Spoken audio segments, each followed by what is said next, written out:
Alright mga kabukids, so sa mga nagdakaraw ay puro gulay ang ating napag-usapan. Ngayon naman, pag-uusapan natin ang saging. So huwag na natin patagalin pa, tara, pag-usapan natin.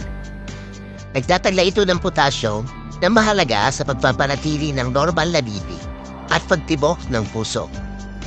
Mahalaga din ang potassium sa pagpapalansin ng fluids and electrolytes sa ating katawan. Mayaman ang saging sa vitamin B6 na kailangan para sa metabolismo ng protein, fats at carbohydrates. Naglalaman ng fiber na tumutulong para sa malusog na digestive system. Mayroong antioxidants na nakakatulong para labanan ang mga free radicals sa ating katawan. Ang saging ay good source din po ng magnesium na tumutulong para mapanatili ang muscle at nerve function, kalusugan ng buto at pag-regulate ng blood glucose.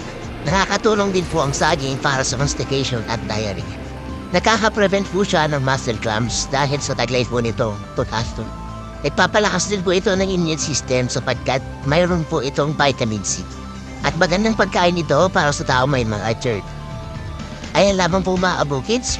Maraming salamat po sa inyong panonood. Huwag niyo po kalimutan i-share ang video na to para malaman din po na iba.